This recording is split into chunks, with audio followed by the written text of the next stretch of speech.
এই নিন বিনায়ক দা আপনার ট্যাবলেট।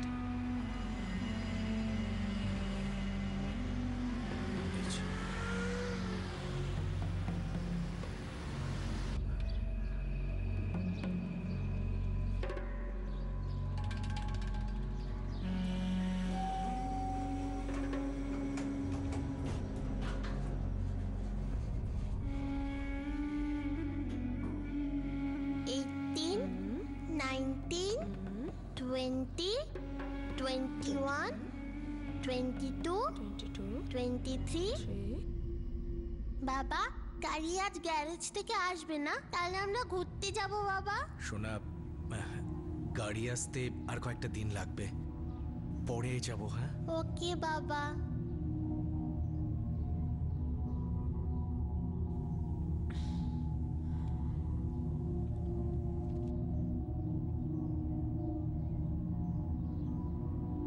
কি রে বিনায়ক, কি ভাবছিস?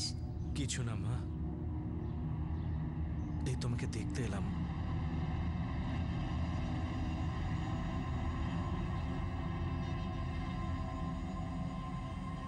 আজ ফাইনালি আমি সিদ্ধান্ত নিয়ে ফেললাম আমাকে আর আমার পরিবারকে শেষ করার।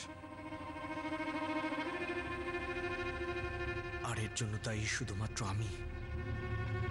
প্রার্থনা করুন আপনাদের যেন এরকম পরিস্থিতির শিকার না হতে হয়।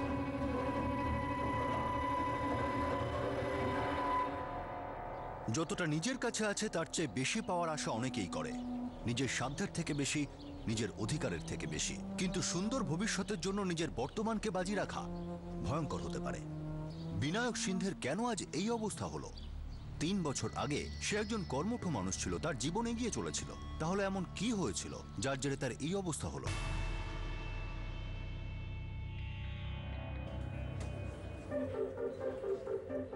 Yes sir, right sir.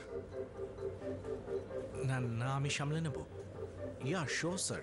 Bye, thank you. শোনো তোমরা, লাঞ্চের আগে আমার পুরো টিমকে চাই। নতুন ক্লায়েন্ট আসছে, সবাই যেন তৈরি থাকে। ইয়েস বস, হয়ে যাবে।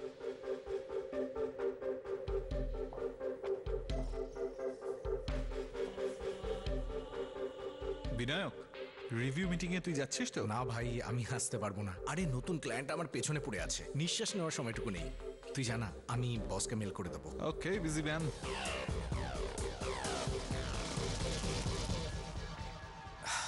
বেশি ছোট করো না। ঠিক আছে স্যার। আরে না রে, অত দম নেই। আরে আমি বললাম তো আমি ওর হিস্ট্রি দেখেছি। না না, একটু ঠান্ডা মতো, অন্য কিছু বল না, বেশ চটপটা মতো। হ্যাঁ, আরে চন্দন মাত্রে। আমি ফোন করছি একটু পরে। বিনায়ক, বিনায়ক কেমন আছিস চন্দন? আমি বিন্দাস আছি, তুই কেমন আছিস? কোথায় আছিস, কি করছিস? ঠিক আছে ভাই। ভাবতে পারছিস 10 বছর বাদে দেখা। কি বলছিস, 10 বছর হয়ে গেল? হ্যাঁ 10 বছর। তারপর বল, কি করছিস এখন? ব্যাস ভাই, এই ছোটখাটো ব্যবসা করি। তুই বল। ওই আর কি, কল সেন্টারের টিম লিডার। আরে বাহ, তুই তো বড় সাহেব হয়ে গেছিস। আরে ছাড়, আরে চল না কফি খাই একসাথে, এতদিন বাদে দেখা হলো। চল, লেটস চল।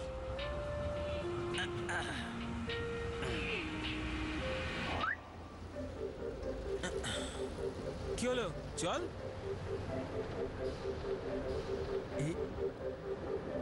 এটা তোর গাড়ি?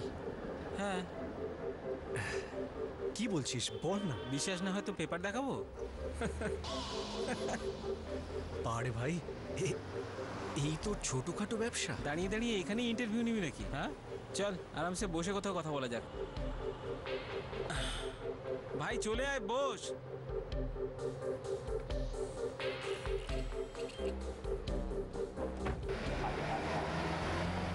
ব্যাপার কি রে ভাই, কোনো 2 নম্বরই ব্যবসা করছিস না তো? আমি কেন 2 নম্বরই ব্যবসা করবো বলতো? ভাই কলেজে তো পড়াশোনায় তেমন ছিলি না, আমার খাতা দেখে পাশ করেছিস, আর আজ এত বড় গাড়িতে ঘুরছিস।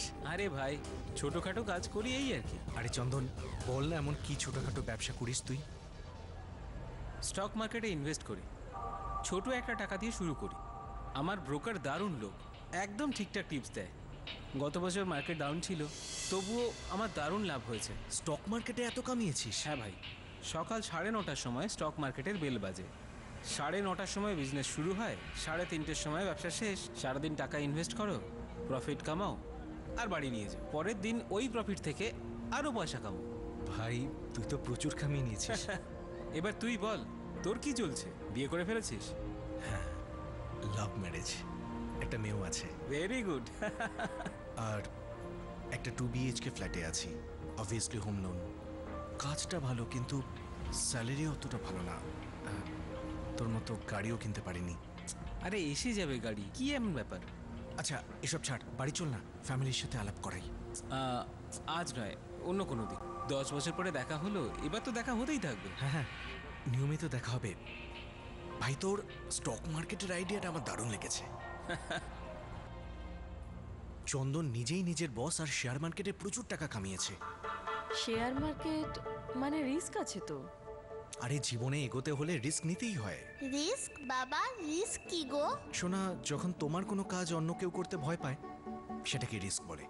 আর যারা খুব সাহসী হয় না, তারা রিস্ক নিতে একদম ভয় পায় না। Come on, give me 5।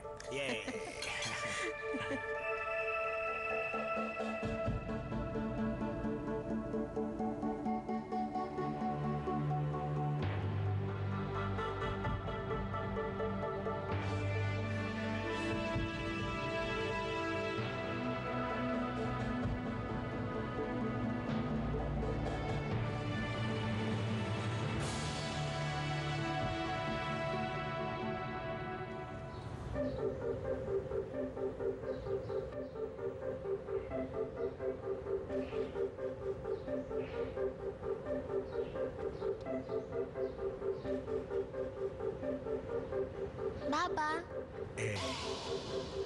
পড়াশোনা করবে যেন কোনো কমপ্লেন না আসে, ওকে? চলো সোনা, তাড়াতাড়ি চলো, পাপাকে বাই Bye. করো। Bye. চলো চলো চলো আচ্ছা চলো। শোনো, পেপারের লোককে বলে দিও কালকে থেকে যেন স্টক মার্কেটের পেপারটাও দেওয়া শুরু করে উইদাউট এনি ফেল। এ ভগবান, তোমার মাথায় না শেয়ার মার্কেটের ভূত চেপে আছে। চলো বাই। হেসে নাও, হেসে নাও, একদিন বুঝতে পারবে। চলো টাটা। Bye bye.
তোর এই ব্রোকার আমার ডিলও করবে তো? আরে করবে তো, কেন করবে না?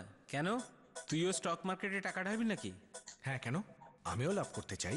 নে, ওর নাম্বারটা লিখে নে। 1 মিনিট। বিনায়কবাবু, আপনি কিরকম ইনভেস্ট করতে চাইছেন? শর্ট টার্ম না লং টার্ম? আচ্ছা, শর্ট টার্মে বেশি প্রফিট কি? হ্যাঁ, শর্ট টার্ম মানে সকালে টাকা লাগালেন আর সন্ধ্যেবেলা টাকা ফেরত নিয়ে নিলেন, তার মধ্যে প্রফিটও হয়ে গেল। অবশ্য আমি আপনার জন্য দুরকম কাজই করতে পারি, শর্ট টার্ম আর লং টার্ম। আমি তো শর্ট টার্মেই করতে চাই, সাজেস্ট করুন না। আচ্ছা, আপনি যদি আজই ইনভেস্ট করতে চান তাহলে আমার কাছে একটা স্কিম রয়েছে 7 টাকার, আর সন্ধে হওয়ার আগেই ওটা 10 পয়েন্ট তো বেড়ে যাবে। মানে আমি যদি আজকে 10,000 লাগাই তাহলে আজই 70,000 হয়ে যাবে? হ্যাঁ, তবে আমি আপনাকে সাজেস্ট করবো যে আপনি একসঙ্গে 2-3টে শেয়ারে টাকা লাগান। আপনি কত টাকা লাগাতে চাইছেন সেই হিসেবে আমি আমার ফার্মে আপনার একটা অ্যাকাউন্ট খুলে দিচ্ছি, তারপরে আপনি রোজই ট্রেডিং করতে পারেন। ঠিক আছে, আজই ট্রেনিং শুরু করে দিলাম।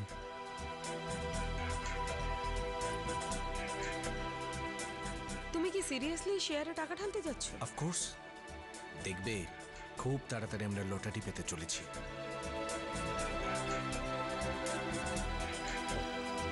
বিনায়ক, মিটিংয়ে যাবি তো তুই? না,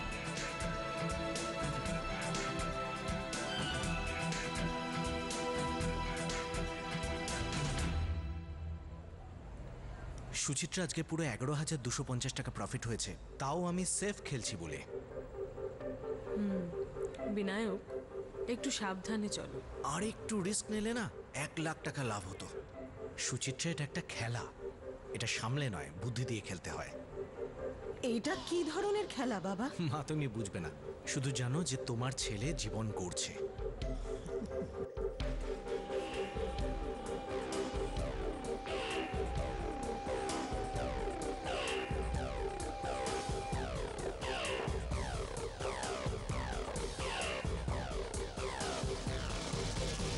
কি হয়েছে? তুই রিজাইন করছিস? হ্যাঁ ভাই। New job? না, আর কোনো চাকরি না, আর কোনো বসও না, আমি নিজেই আমার বস। তুই কি লটারি পেয়েছিস নাকি? সেটাই ভেবে নে, নিজের কাজ নিজেই করছি। তুই কি পাগল হয়ে গেছিস? আর বাড়ির ইএমআই? ইএমআইয়ের আর কোনো টেনশন নেই। স্যালারিতে যা পেতাম না, তার 2 গুণ 3 গুণ নয়, 4 গুণও পেয়ে যাব।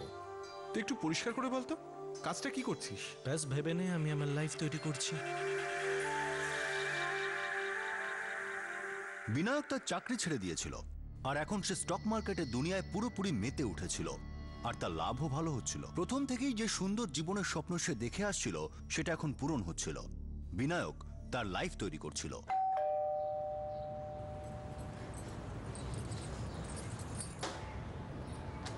ম্যাডাম এইটা। টিভি? বিনায়ক, হ্যাঁ ওই 40 ইঞ্চ এইচডি টিভি তুমি অর্ডার দিয়েছো? হ্যাঁ এসে গেছে। হ্যাঁ এসেছে।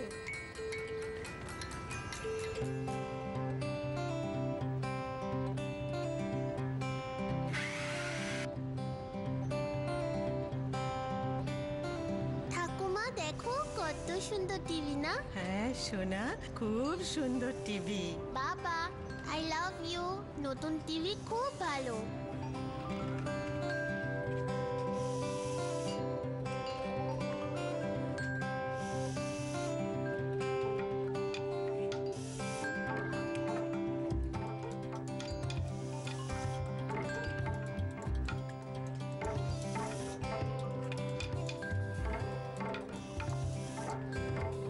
হ্যাঁ 20,000 লাগিয়ে দাও, যা বুঝবে। স্টক ভালো আছে তো? হ্যালো, হ্যাঁ বিনায়ক, আমি কম্পাউন্ডে পৌঁছে গেছি। তুমি ওখানে দাঁড়াও, আমি আসছি। কি সারপ্রাইজ আছে মা? জানি না রে মা, বাবা এসে বলবে। আমাকে বললো যে এখানে ওয়েট করতে। বাবা বাবা কি সারপ্রাইজ আছে বলো না? সারপ্রাইজ? চলো বলছি। হ্যাঁ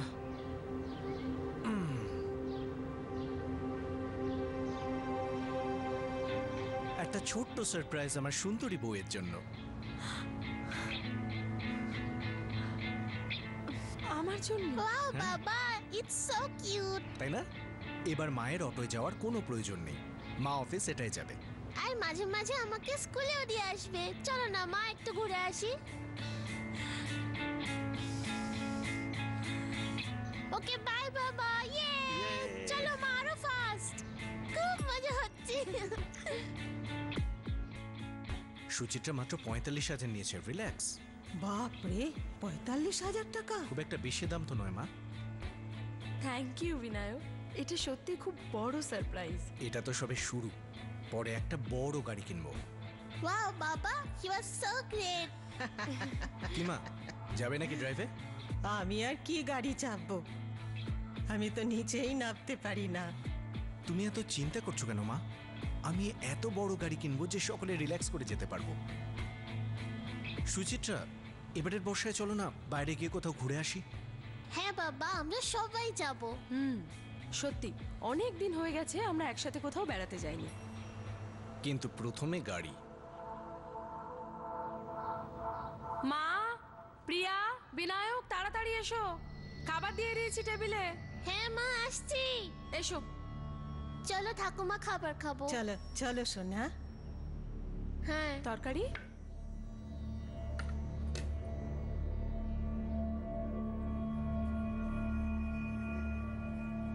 বিনায়ক, খাবার ঠান্ডা হয়ে যাবে, এসো শিগগির। তোমরা খেয়ে নাও, আমার খেতে নেই।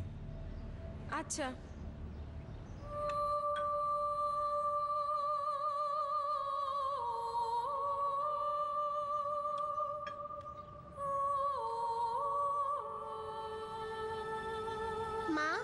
আমাদের গাড়িটা কবে আসবে? রিয়া, বাবা বললো না গাড়ি গ্যারাজে গেছে, একটু টাইম লাগবে সোনা। খাও।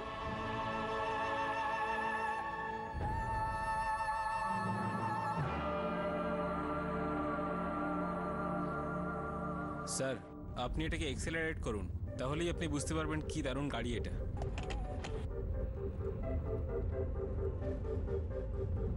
তাহলে আপনার কেমন লাগলো স্যার? খুব ভালো গাড়ি। বাপ রে, 27 লাখ! বিনায়ক, এত দামি দরকার নেই। আরে গাড়ির টপ মডেল, এটা সব ফিচার্স আছে। নিতে হলে সস্তা নেবো কেন, নিতে হলে বেস্ট নেব। তাহলে এর জন্য তুমি কত লোন নেবে? 20 লাখের লোন, আর বাকিটা আমার। বিনায়ক, এটা বেশি হয়ে যাচ্ছে না? তুমি একদম চিন্তা করো না, ইএমআই তো দেখতে দেখতে শেষ হয়ে যাবে, আর তারপর আরেকটা গাড়ি। ভাই বিনায়ক, তুই ভাই আমাকে এইসব লোনের চক্করে ফেলিস না। অত টেনশন নিস না, তোকে টেনশন নিতে কে বলেছে? আরে তুই তো শুধু গ্যারান্টার। সেসব ঠিক আছে ভাই, কিন্তু আমার তোর মতো সাহস নেই ভাই। তুই অন্য কাউকে বল না, আমি আসলে এসব ব্যাপারে খুব ভয় পাই। তুই একটু বেশি ভয় পাস। আর কাউকে ভরসা করতে পারলে তোকে ফোন করতাম নাকি? আমি পেপারস পাঠিয়ে দিচ্ছি, তুই সই করে দিস। তুই যেই মুহূর্তে সই করবি না, গাড়ি আমার হয়ে যাবে, চিন্তা করিস না তুই। চল ঠিক আছে ভাই, তুই এতবার বলছিস যখন পাঠিয়ে দে, সই করে দিচ্ছি আমি। এই তো বন্ধুর মতো কথা। থ্যাঙ্কস ভাই।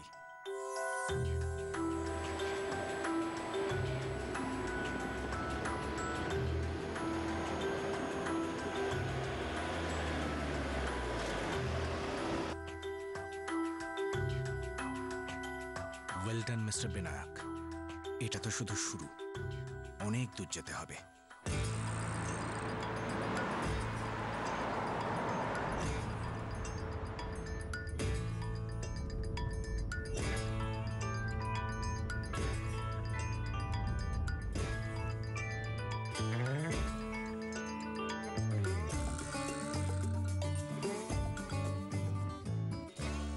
কি অরুণদা, এত প্রবলেম থাকলে তো তুলে নিতে পারতেন। বিনায়ক বাবু, আপনি তো জানেন যে আপনার ক্লিয়ারেন্স ছাড়া আমি কিছু করতেই পারি না। আর আমি তো আপনাকে ফোন করছিলাম, কিন্তু আপনার নম্বরটা পাচ্ছিলাম না। অরুণদা, আমি বলেছিলাম না আমি ছুটি কাটাতে যাচ্ছি ফ্যামিলির সাথে, ফ্লাইটে ছিলাম, তাই হয়তো ফোন লাগেনি। মার্কেট যখন এত ডাউন ছিল, আপনি তুলে নিতে পারতেন। বিনায়ক বাবু, আপনি যদি আমাকে আগে বলতেন তাহলে আমি সেটাই করতাম। আর এমনিতেও তো সপ্তাহখানেক ধরে মার্কেটটা খুবই খারাপ যাচ্ছে। মানে 75,000-এর লস? হ্যাঁ, এই ধরুন 73,000 মতন ডুবেছে। একটা কাজ করুন। বাবা, তুমি কখন আসবে? আমরা ওয়েট করছি। অরুণদা, 1 মিনিট। তুমি মার সাথে যাও, আমি মল রোডে দেখা করব, ওকে? হ্যাঁ অরুণদা, আপনি 50 লাগিয়ে দিন আরেকটায়। কাল তো পারবে না, ওতে 25 আর এতে 17, তৃতীয়টায় 12, আরে 54,000 লস হয়ে গেল অরুণদা। বিনায়ক বাবু, আমি তো আপনাকে বলেছি যে মার্কেট এখন খুব খারাপ যাচ্ছে। শুধু আপনারই নয়, এরকম আরো প্রচুর মানুষের লোকসান হয়েছে। এখন তো মার্কেটের এমন অবস্থা যে 80 পয়েন্ট উঠলে আর 150 পয়েন্ট নেমে যায়। আরে এমন কি হয়েছে যে মার্কেটের এমন অবস্থা? বিনায়ক বাবু, যখন সরকারি স্টেবল নয় তখন আর মার্কেটের কি হবে বলুন তো?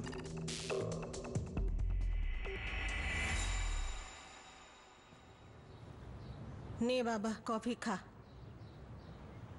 কি হয়েছে বিনায়ক, তুই চিন্তিত কেন? কিছু না মা, আমি ঠিক আছি। কি বলছো অরুণদা? 300 পয়েন্ট আরো পড়ে গেছে। মনে হয় লোকে প্রচুর প্রফিট বুকিং করছে। কিন্তু আমি তো দেউলিয়া হয়ে যাচ্ছি। আর যে 40 দিয়েছিলাম, কি হলো সেটা? তেমন কিছু নয়, এই 1600-1700 পাওয়া গেছে। তাহলে এখনই বের করে লাভ নেই। কি মনে হচ্ছে আপনার, বাড়বে? আজ তো চান্স খুব কম বলেই মনে হচ্ছে। এই দেখুন, আরো 40 পয়েন্ট পড়ে গেল। অরুণদা, আপনি এক কাজ করুন, বের করে দিন। আপনি যেমন বলবেন। আচ্ছা বিনায়ক বাবু, আপনার অ্যাকাউন্টে টাকা কিন্তু একটু কম আছে। কাল অন্য অ্যাকাউন্ট থেকে ট্রান্সফার করে দেবো। কিন্তু অরুণদা, কাল তো মার্কেট বাড়বে না? কালকের কথা কালই বলতে পারবো বিনায়ক বাবু। আপনি তো জানেন স্টক মার্কেটের কি অবস্থা। ঠিক আছে।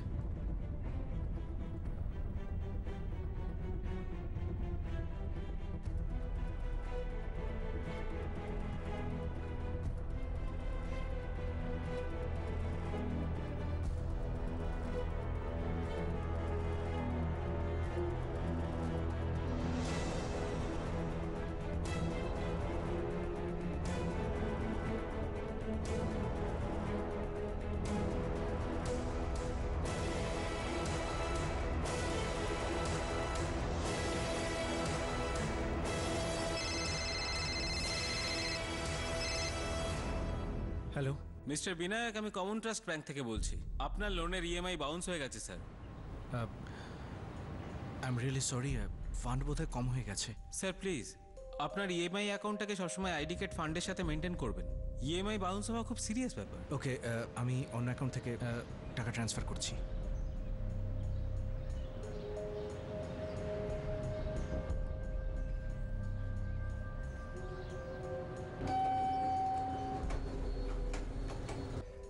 কি করব ভাই, সময় খারাপ যাচ্ছে, 1 ফোঁটা টাকা নেই আমার কাছে। দেখ বিনায়ক, তোর ব্যাংক থেকে আমাকে অন্তত 1000 বার ফোন করেছে, তুই 2 মাস ধরে ইএমআই দিচ্ছিস না, ফোনটাও ধরছিস না। ভাই একটু ভরসা রাখ, মার্কেট ডাউন যাচ্ছে, একবার পিক আপ করলে সব প্রবলেম সলভ হয়ে যাবে। আমাকে ভাসাস না, আমি তোকে আগেই বলেছিলাম আমাকে গ্যারেন্টার করিস না। ভাই তুই তো এমন বলছিস যে তোকে ইএমআই দিতে হচ্ছে, লোন তো আমি দিচ্ছি, তুই এত রেগে যাচ্ছিস কেন? ব্যাংক থেকে তো ফোনটা আমাকেই করছে, গ্যারেন্টার তো আমি। তুই যদি শোধ না করিস ওরা তো আমার পেছনে পড়ে যাবে। দেখ ভাই, তুই তাড়াতাড়ি ইএমআই দে, না হলে বন্ধুত্বের নিকুচি করেছে, আমি পুলিশে কমপ্লেন করতে বাধ্য হব। বিনায়ক জীবনে অনেক উঁচুতে পৌঁছানোর স্বপ্ন দেখেছিল, কিন্তু এখন তার জীবন নিম্নমুখী। সে স্টক মার্কেটে অনেক টাকা খরচ করে ফেলেছে, অনেক টাকা ঋণ করে ফেলেছিল। আরে আমারও খুব বড় লস হয়েছে ভাই, কি করব, মার্কেটের এটাই সমস্যা। আমি তো দেউলিয়া হয়ে গেছি, রাস্তায় এসে দাঁড়িয়েছি, দেখতে দেখতে 10-15 লাখ টাকার লোকসান। তুই একটা কাজ কর, টাকা লাগাস না। আরো ভালো হবে যতদিন ইলেকশন না হয় যদি টাকা না লাগাস, তারপরে দেখ মার্কেট কেমন বাড়ে। কিন্তু ততদিন কি করব ভাই, আমার কাছে তো একদম টাকা নেই। একটু ভেবে টাকা লাগাতে হয়। যাই হোক, এখন একটু হাত টেনে খরচা কর। আই নো চন্দন, বেরিয়ে যাওয়া টাকা দিয়ে আমি কিচ্ছু করতে পারবো না। ভাই চন্দন, কিছু টাকার দরকার ছিল ভাই, 3-4 লাখ টাকা ইএমআই পেন্ডিং আছে, ব্যাংক থেকে বারবার ফোন করছে। আমার কাছে টাকা থাকলে আমি দিয়ে দিতাম, কিন্তু আমারও তো সব টাকা ফেসে আছে। তোর অনেক চেনা জানা আছে, এমন কেউ আছে যে টাকাটা দিতে পারবে? প্রথমে ইএমআইটা ভরে দিতাম, পরে দেখতাম যে টাকা কিভাবে আসবে। ব্যাংক তো টাকা দেবে না, আমি কিছু প্রাইভেট মানি লেন্ডারকে চিনি যারা টাকা দিতে পারে, কথা বলে দেখছি। ভাই চেষ্টা কর না, খুব সাহায্য হয়। খুব বিপদে আছি ভাই। তুই চিন্তা করিস না, দেখছি।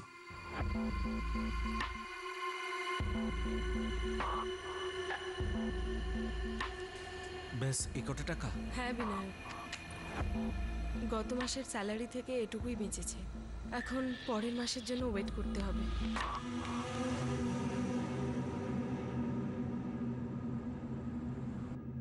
মাসে মাসে কিস্তি দিতে হবে।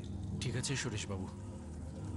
একটা কথা তুমি মনে রেখো, আমি কিন্তু কোনো ব্যাংক নই, এই লেনদেনেরই ধান্দা করি আমি। মাসে মাসে কিস্তির টাকাটাই আমার ইনকাম, তাই কিস্তির টাকা টাইমে দিয়ে দিও। হ্যাঁ চিন্তা করবেন না সুরেশবাবু, আমি ঠিক সময় টাকা দিয়ে দেবো। ঠিক আছে, এখন 3 লাখ দিচ্ছি, এই ফর্মে তোমার ডিটেল লিখে দাও।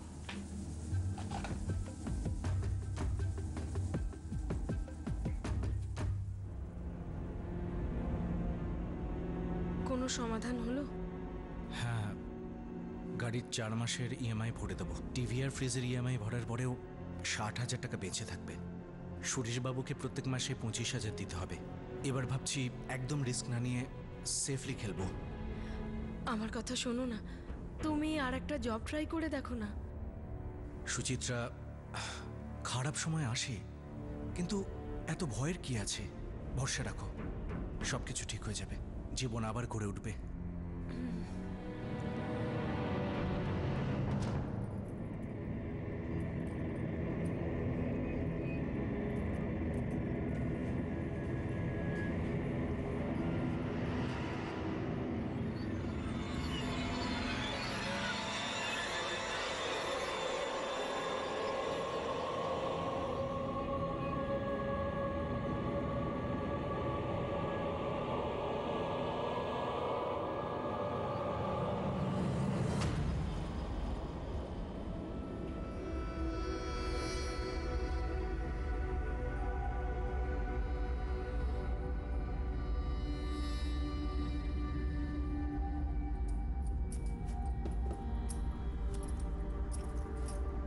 কিছু বলবে? তোমার কি হয়েছে? তোমাকে দেখে আমার ভালো লাগছে না। তুমি তো আজকে খাবারও খেলে না। কিছু না, ব্যাস খিদে নেই।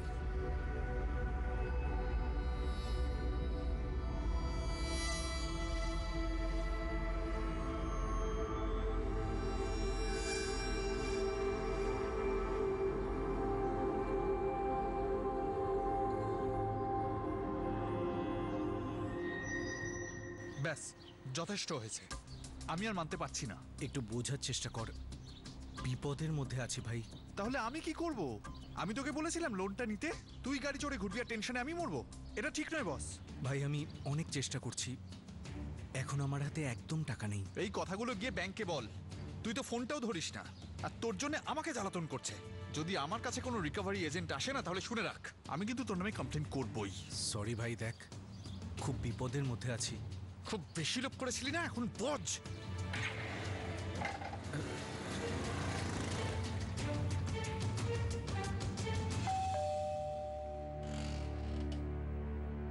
কি ভাই, ভুলে গেছো নাকি?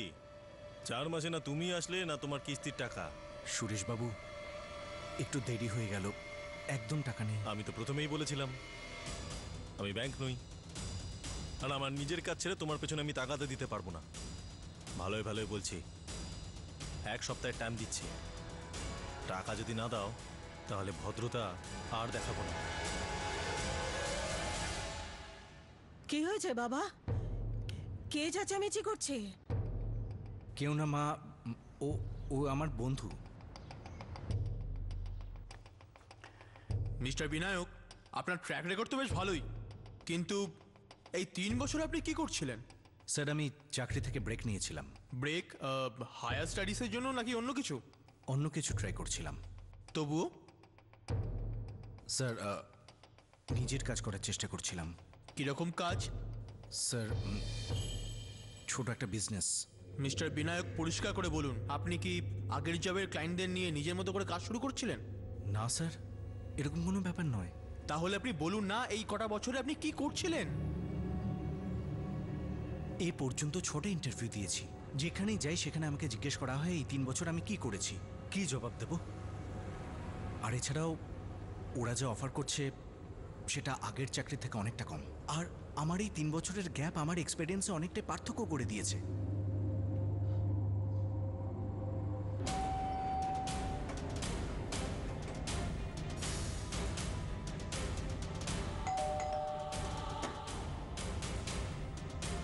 এক সপ্তাহ হয়ে গেছে, টাকা কোথায়? সুরেশবাবু, আমি চাকরি খুঁজছি, চাকরি পেলেই আমি আপনার সব টাকা ফিরিয়ে দেব। তোর যতদিন ইচ্ছা তুই চাকরি খোঁজ, আমি আমার টাকাটা এক্ষুনি চাই। টাকা নেই? তাহলে গাড়ির চাবি দে, চল চাবি দে, গাড়ির চাবি দে, চাবি দে। কি হয়েছে বাবা? কিছু না মা।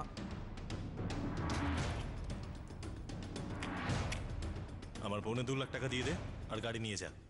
আর তাছাড়া আমার গাড়ি খুব একটা শখ নেই, আর যদি সোমবারের মধ্যে টাকা না আসে তাহলে আমি আসবো আবার। তোর মা আছে, বউ আছে, বাচ্চা আছে, মনে রাখিস আমি এমন কিছু ওদের সাথে করতে পারি যেটা তোর একদম ভালো লাগবে না, বুঝলি? তাই টাকাটা তাড়াতাড়ি ফিরিয়ে দিস। কি হয়েছে বাবা? তুই আগে তো কিছু বলিসনি, এসব কি হচ্ছে?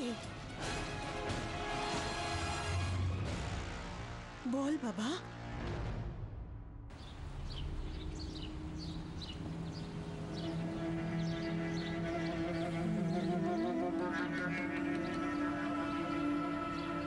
বাবা, আমাদের গাড়িটা কোথায় গেল? কি হলো? আমাদের গাড়িটা কোথায়? ওরে শোনা, আমি গ্যারেজে পাঠিয়েছি, কিছু কাজ বাকি আছে। ওকে বাবা। ঠাকুমা, খেতে দাও, খুব খিদে পেয়েছে।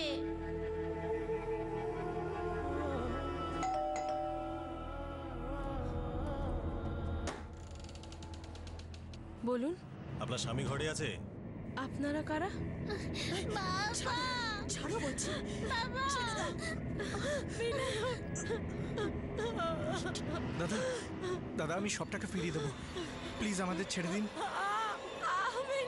আমি বলেছিলাম টাকা যদি না পাই তাহলে আমি সেই সব করব যেটা তুই দেখতে পাবি না। আমি শোধ করে দেবো আপনার টাকা। দাদা, দাদা, দাদা, দাদা, দাদা। বিনায়ক, কি হয়েছে তোমার? শরীর খারাপ লাগছে না তো? আজ সন্ধেবেলায় শুয়ে পড়লে তুমি। বিনায়ক, সব ঠিক আছে তো?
কি হয়েছে, কি বলতে চান?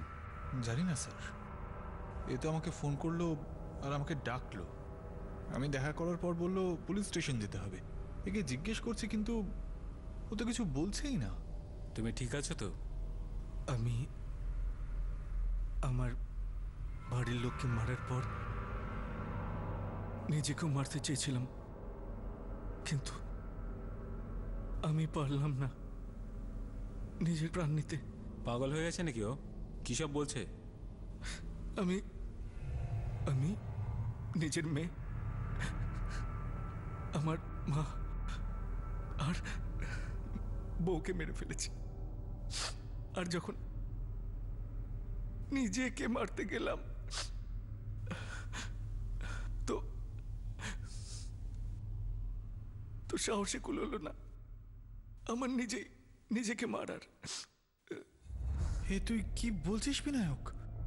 সবার ডেড বডি আমার বাড়ির ড্রয়িং রুমে।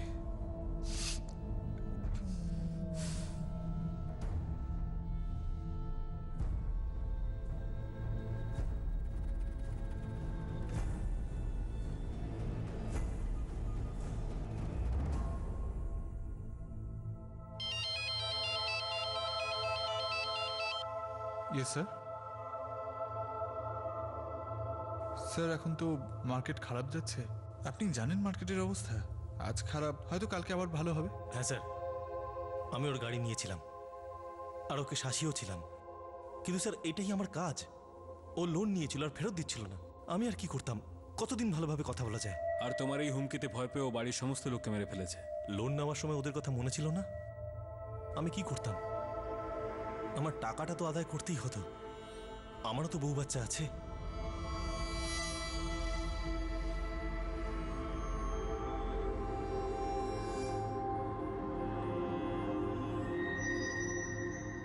প্রতিটি মানুষের মনে কিছু পাওয়ার, কিছু আদায় করার চাহিদা থাকে, উচ্চাকাঙ্ক্ষা থাকে।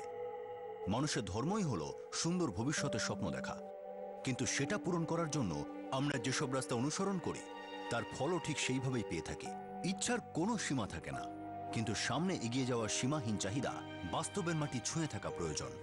নিজের আয়ত্তের মধ্যেই ইচ্ছেটা বেঁধে রাখা উচিত।